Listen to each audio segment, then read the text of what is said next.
Bonjour à tous et à toutes, c'est Zone, j'espère que vous allez bien. Aujourd'hui on se retrouve pour une nouvelle vidéo. Docteur nous a préparé une petite vidéo pour les débutants ou les très jeunes. C'est parti.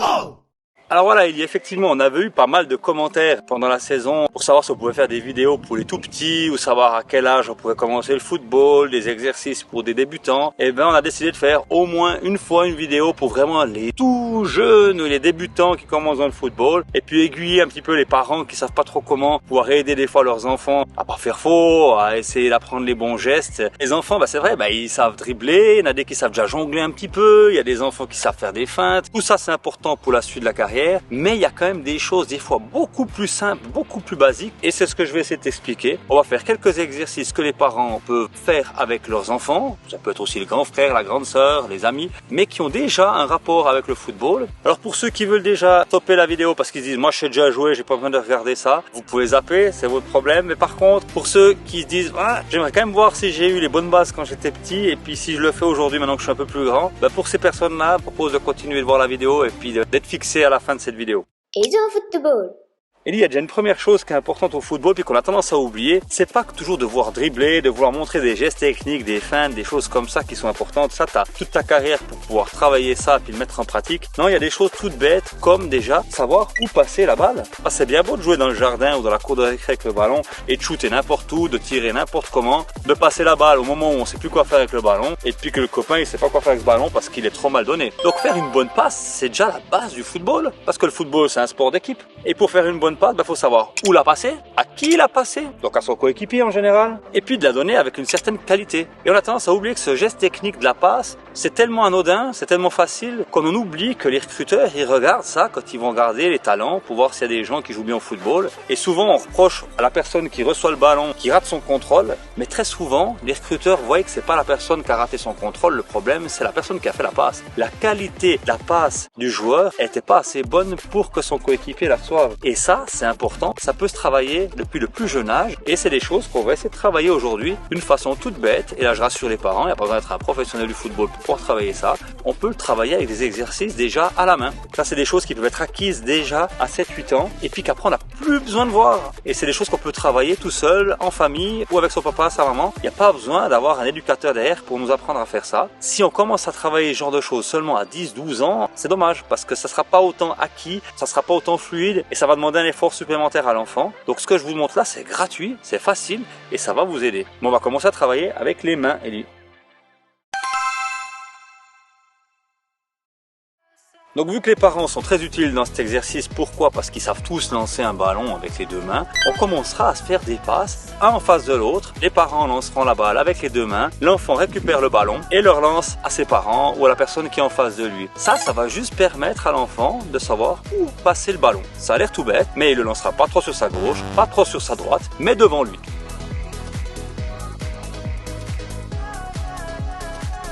Une fois que ça c'est acquis, on va pouvoir commencer à travailler avec une seule main. On lancera le ballon avec une seule main, sa main forte par exemple, et puis on va faire une passe croisée sur la main de l'autre côté. Donc si je lance avec la main droite, je lance sur la main droite de mon partenaire qui est en face. Ça a l'avantage de déjà commencer à travailler la passe croisée.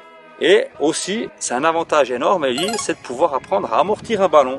Pourquoi? Parce que quand on reçoit le ballon avec une main, on peut pas rester la main fixe comme ça, il faut qu'on puisse amortir déjà un peu le ballon quand il arrive.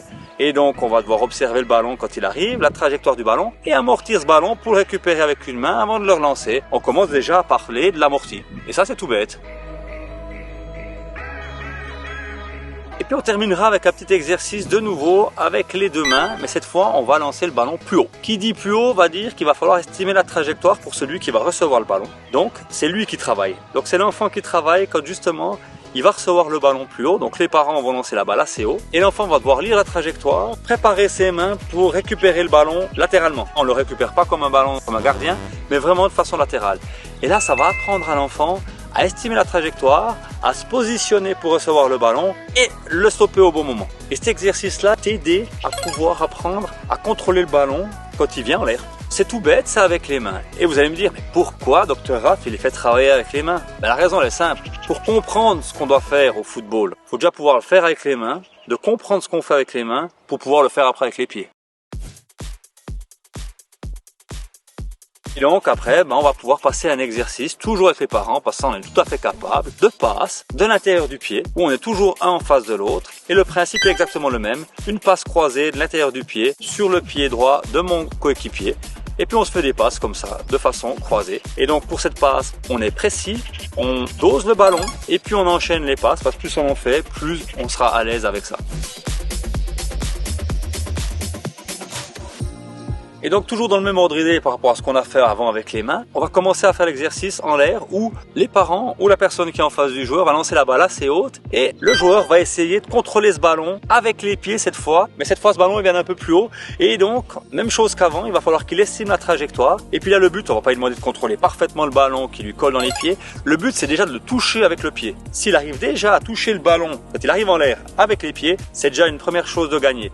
Si après il arrive à le bloquer, bingo, c'est magnifique, le jour où il arrive à faire ça, c'est qu'il est déjà à l'aise. Donc on peut le contrôler ou le toucher avec l'intérieur du pied, ça peut être avec le dessus du pied, ou ça peut carrément être avec la semelle pour pouvoir bloquer le ballon. Ça, c'est à vous de juger, mais le but, il doit toucher le ballon. Si c'est trop difficile au début, il peut même laisser une fois rebondir le ballon devant lui et puis essayer de l'arrêter avec la semelle. C'est aussi une possibilité qu'il y a. Et finalement, on va commencer à travailler avec un exercice quand même où il y a un but. Parce que vous verrez, j'ai déjà remarqué qu'à 7-8 ans, et c'est pas arrivé plus tard que la semaine passée, où j'ai vu sur un plateau un enfant qui a pris le ballon et puis il allait marquer dans son but. Et donc effectivement, ça a l'air tout bête, le public a rigolé, ses copains aussi, mais en fait c'est pas drôle. C'est juste qu'il était complètement perdu, il savait pas où il devait aller, il savait pas quoi faire. Et en fait, ça c'est aussi quelque chose que les enfants doivent comprendre. On court en général direction le but. Ouais, le football c'est ça, on doit aller direction le but. Donc si on peut déjà un peu leur apprendre que voilà, il y a un but, c'est là-bas que je vais courir, c'est là-bas où je dois m'orienter, c'est là-bas où je veux aller. Peu importe comment je vais y arriver, je propose ce premier exercice où l'enfant, on le laisse conduire sa balle, puis aller marquer un but. Voilà, là j'ai pris un petit but pour l'exercice. Ça peut être 2 cônes, 2 piquets, ça peut être des vestes de training, ça peut être n'importe quoi. Le but, c'est que le but il est là-bas et puis qu'il y aille. On peut déjà, en tant que parent, commencer à corriger l'enfant en essayant de lui faire comprendre que quand on va le but, et là c'est la petite correction qu'on peut le faire parce qu'il n'y a pas besoin d'être un génie du football pour le comprendre, que les épaules soient orientées direction le but et tout le temps vers le but. Non, on va au but, on fait pas des zigzags, le corps il est orienté direction le but et puis on va de l'avant. Et ça c'est quelque chose qu'on peut déjà corriger à cet âge et plus tôt c'est fait, plus vite ils ont les bons réflexes quand ils seront en match plus grand.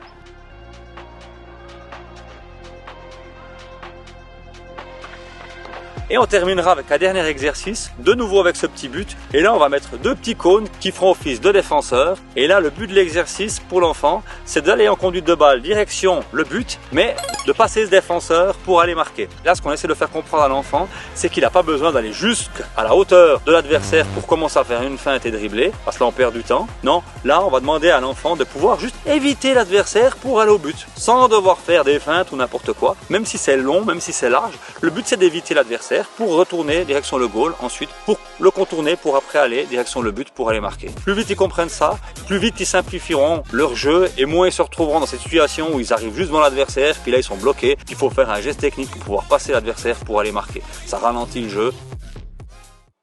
Voilà Ellie. Bon pour toi c'était facile hein? Ouais. Oui c'était facile parce qu'Ellie a joué le rôle du petit enfant. C'était une vidéo pour nos jeunes abonnés parce qu'on leur devait ça faisait un moment qu'ils le voulaient, qu'ils l'avaient demandé. J'espère que ça vous aidera et que ça aidera tous les jeunes footballeurs ou ceux qui commencent à jouer au football. C'est des petites astuces qu'on peut travailler en famille ou entre amis sans devoir aller au terrain et je vous promets que ces choses-là on peut les faire déjà très jeune âge, ça coûte rien du tout, c'est gratuit, c'est pour vous dans cette vidéo, c'est l'été, profitez de travailler et puis vous mettrez dans les commentaires si ces exercices vous auraient été utiles un jour. Et j'espère que vous avez aimé cette vidéo.